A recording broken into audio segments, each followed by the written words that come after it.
80% of people who murder journalists go unpunished. Reporters like Al Jazeera's Shireen Abu Akleh are targeted simply for doing their jobs.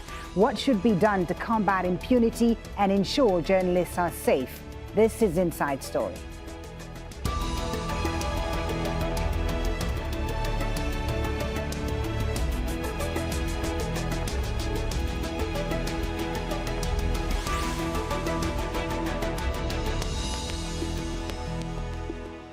Hello and welcome to the program. I'm Folly by Thibault.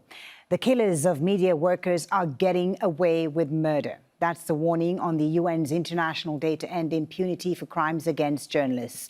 The Committee to Protect Journalists found nearly 80% of killings in the past decade have gone unpunished. 58 deaths have been recorded so far this year, including that of veteran Al Jazeera correspondent Shireen Abu Akleh. An Israeli soldier shot the Palestinian American in the head as she covered an army raid in the occupied West Bank. Israel's military said there was a high probability a soldier killed her, but won't press charges. Shireen's family and Al Jazeera have filed a complaint with the International Criminal Court. They continue to demand a thorough and independent investigation. It's important that policymakers and legislators and decision makers have the political will to implement mechanisms, to implement policies that ensure that journalists are being protected. And if a crime is committed, there is accountability. There needs to be an end to this impunity because journalists are not just numbers. They are human beings who are doing their duty. Well, the CPJ's 2022 Global Impunity Index names Somalia, Syria, South Sudan, Afghanistan and Iraq as the most dangerous countries for journalists. Mexico is number 6 on the list. It recorded the killings of at least 13 journalists in the first 9 months, its highest in a single year. Myanmar made its first appearance on the index. The deaths of photojournalist Ai Kwai and reporter Putu Dim are blamed on military atrocities. Brazil ranks 9th. In June, British journalist Dom Phillips and Indigenous issues expert Bruno Pereira were shot dead while reporting on environmental matters in the Amazon. Pakistan and India were ranked 10th and 11th. Just last week, Pakistani investigative journalist Arshad Sharif was shot dead by police in Kenya.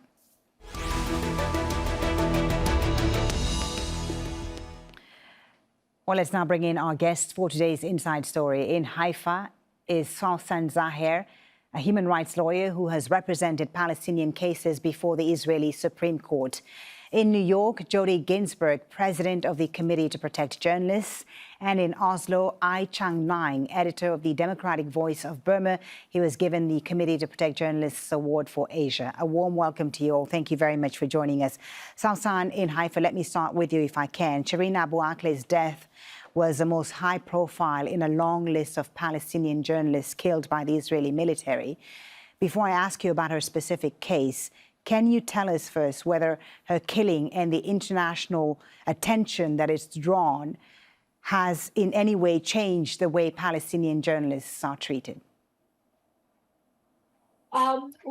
Good evening to you and everyone. Well, I think that the case of Shireen Abu Akleh, with all the sorrow, of course, is not the only case of journalists that have been killed and assassinated as Palestinian journalists by the Israeli army. We have been viewing a lot of these cases, unfortunately, of hundreds of Palestinian journalists being wounded from 2006 until 2022. The UN has reported more than 22 killings of Palestinian journalists by the Israeli army. In 2022, we have also another a journalist other than Shireen Abu Akleh. We can also give the example of bombing the Al Jazeera tower in Gaza by the Israeli army in May 2021. And also just recently, actually, for today's International Day, the Committee for Defending Palestinian Journalists had issued that only in 2022, there were 637 Palestinian journalists that were injured in one way or another by the Israeli army in the West Bank and in Gaza. Now, the issue is that the case of Shireen Abu Akleh is unique on one hand. It's unique because it was documented on the spot. B'Tselem, we know, had also contrasted the army's narrative about the location of the killing already from the first hour after the killing. There were witnesses from the event itself of other Al Jazeera journalists that were also injured together with late Shireen Abu Akleh. Indeed. So the evidence, the documentations, and the videos make it a unique case, but unfortunately, the protection of Palestinian journalists have not been provided at all. And we see that, like Palestinian civilians, they are also being attacked in cold blood by the Israeli army without being punished. There is no accountability. There hasn't been justice for many of these Palestinian journalists who've been killed, as you say. None, basically none. None. Sawsan, in the case of Shireen Abu Akleh, her family and Al Jazeera are calling on the International Criminal Court to investigate Shireen's killing. Do you think that can guarantee accountability? Well, I think and also, by the way, the Palestinian prosecutor had submitted another communication to the ICC on this case. But I also think that the only way in order to open a thorough, independent and international investigation is indeed by opening it by the ICC, because there will be no other transparent investigation that will be opened. And of course, the fact of the mere submission of the communication to the ICC by Al Jazeera and Shireen Abu Akleh's family is a political act. It's a political statement that basically we, Al Jazeera, all Palestinians basically, will not be silent until justice will be done. And this is a huge political statement, given the fact that in Shireen's case, there is tremendous witnesses that have been also investigated and examined by the UN Human Rights Office, by the Washington Post, by the AP, and by other institutions, and therefore calling for this investigation, which will lead, if it will be opened, of course, because it's all conditioned and provided that Karim Khan, who is the prosecutor of the ICC, will indeed decide to open such an investigation, which we hope that eventually he will. Let me bring Jodie into the conversation. Jodie, what do you make of this Palestinian strategy to use the ICC against Israel? Is that an effective strategy? Can it help protect Palestinian journalists in the future? I think bringing in international investigative bodies is really important, because what we see in many of these cases, and the reason we still have this persistently high level of impunity globally, is because all too often the very authorities who will be responsible for the investigations are also in some way implicated in the killing itself. And so it's very difficult to assure that there's going to be independence. So having some kind of international independent investigation into these cases is really important. But even in a case like this, I mean, where Shireen Abu Akleh is concerned, I mean, it's treated differently because of where it happened, isn't it, Jodie? Yes, that's true. And we do not see the kinds of international pressure on countries like Israel that we might see in other areas. Nevertheless, we continue to call for both an ICC investigation, but also for a US-led investigation, because, of course, Shireen was a dual citizen. She was a US citizen as well as a Palestinian one. And therefore, the US has an obligation, we believe, to investigate this case as well. But can the US, as Israel's strongest ally, conduct a credible, independent investigation into this case, even if Shireen Abu Akleh was an American citizen, when you consider the political... I think the US can conduct a credible investigation. What we need for them to do is be willing to conduct that investigation. And that's where the pressure has got to be for them to carry out such an investigation. All right, let's broaden this out a bit now and bring in Ai Chang in Oslo. For the first time, Myanmar has appeared on the CPJ's Impunity Index. Tell us what it's like for journalists in your country working under military rule. Today, I mean, like since after the military coup on the 1st February last year, the work of journalists became very, very dangerous and risky. And it's in the CPJ report, number of journalists have been killed. The one that you mentioned in your introduction, on the 10th December last year, a freelance photojournalist was killed in prison after he was arrested, 2 or 3 days after he was arrested. And basically what he was doing was filming on the street, basically empty street, because at the day the opposition in Burma called for a silent strike, meaning nobody go out on the streets. So he went out on the streets and took a picture of empty streets, and he was arrested and taken by the police. And 2 days later, the police called his families, come and collect your son's body. They torture him to death. That kind of things happening throughout the countries. And today, over 60 journalists are still being detained in prison, and 30 of them have been sentenced to imprisonment, including 2 of our journalists who have been sentenced from 3 years to 6 years imprisonment. What is the worst personal attack, Chang? What is the worst personal attack you have faced? You're now in Oslo, but you were in Myanmar in the past. What was it like for you? For example, like if I'm in Burma today, I would straight go into prison. There is no way for an independent journalist to be able to walk in the country and at the same time without any kind of a danger of being in prison or even tortured to death.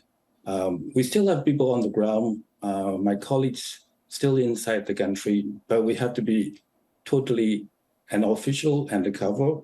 And if the minute that they are exposed, they would go to prison straight away. Jodie, in New York, the struggle between governments that want to suppress criticism and the voices pushing back is not new.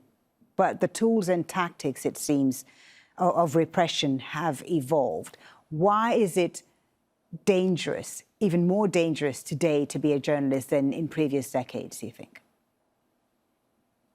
It's even more dangerous to be a journalist now because, as you say, we have so many more tools with which to suppress and surveil journalists. We've seen an explosion in the use of spyware. We've seen an explosion in the use of online harassment to discredit, demean journalists' addresses being published on the internet, which then puts them in physical danger. So there's all of that, coupled with a great precarity for the profession, where we've seen increasingly even political leaders in supposed democracies smearing journalists as enemies of the people, as fake news, and that creates an environment in which journalists are extremely vulnerable. So we're also seeing them highly vulnerable, for example, at protests or at political rallies where ordinary people feel empowered to physically intimidate and even attack journalists.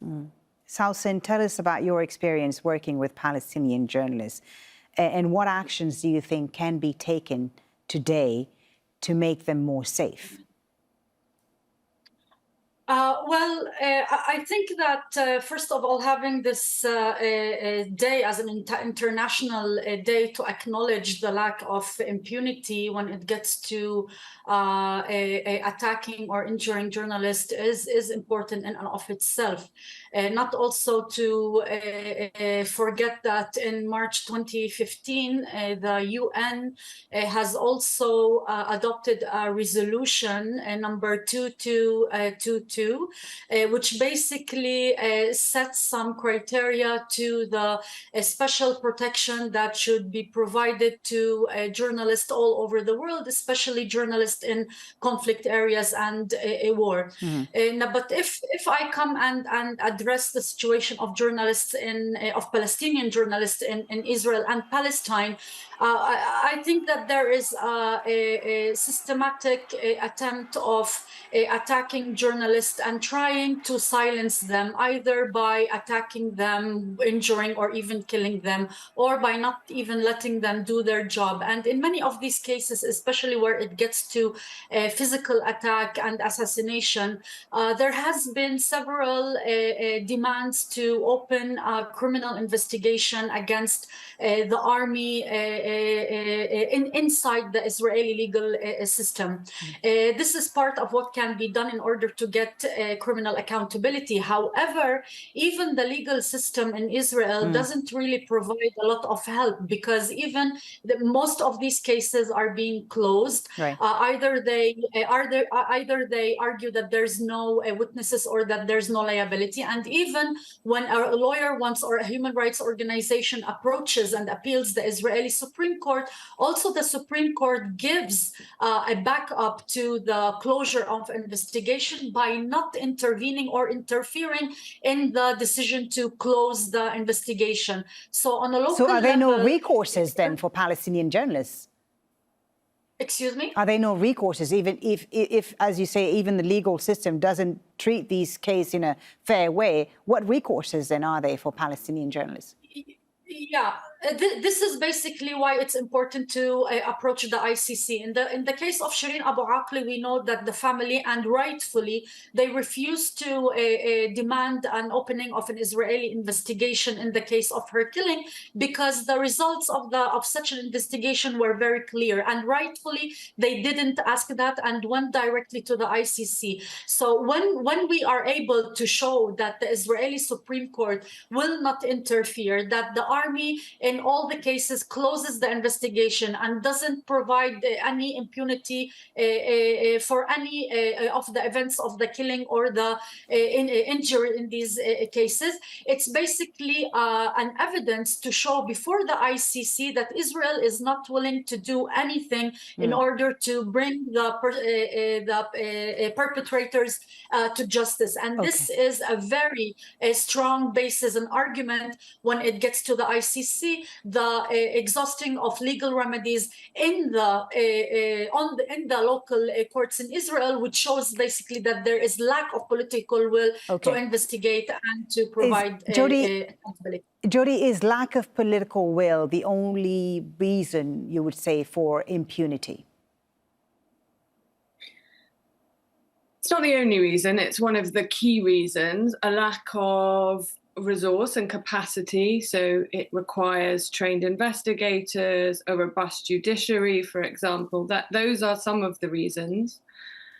I think increasingly also we're seeing lack of international pressure and consequences. It's incumbent upon all those countries that believe in a free press, in the importance of freedom of expression, to speak out publicly and take action when they see other countries failing to take responsibility for the killings of journalists. And increasingly, we see governments failing to take up that responsibility. And it's not just government in so-called undemocratic countries anymore, as you pointed out before. It's also happening in Western democracies. Is there a model today, a country that could serve as a model, if you will, to achieve justice for journalists, where it's proven that they care about journalists' rights and press freedom? Is there a model today that other countries can follow? There's no individual model, I would say. I think the key thing for the international community is that those countries, as I say, who've made explicit their commitments to media freedom, speak out publicly when they see press freedom being limited in other places, but also take action when they see that too. And that, I think, can be the model to put pressure on those countries where we are seeing persistent high levels of impunity. In Oslo, the majority of media people killed over the past decade were working outside of armed conflict. So it's not just happening during war. How do we address the everyday safety challenges that journalists face, including, relatively new forms of aggression like the ones on social media, as we discussed before? I think in case of Burma, the biggest problem is the bullies and the military that are acting against the journalists. It's basically following the order by the military leadership. So they have an impunity already there. And for the journalists, and there is no protection from any side. The judges' judicial resistance is still pretty much controlled by the military, and the lawyer even being threatened with arrest if they're trying to represent the journalists who are in prison. And the whole issue is since after the coup, now it's almost nearly 2 years. Over 2,000 people have been killed, including the journalists and ordinary civilians. And about 1,500,000 people have been imprisoned.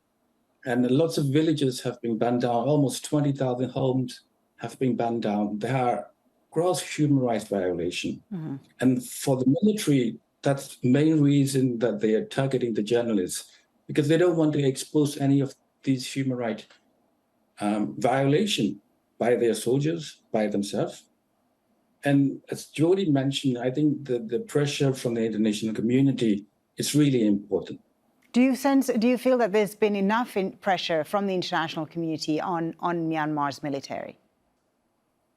Not at all. I think there is only very limited sanction against the military regime. And I think our neighboring country, especially the member of the ASEAN country, need to act a lot more than what they are doing right now.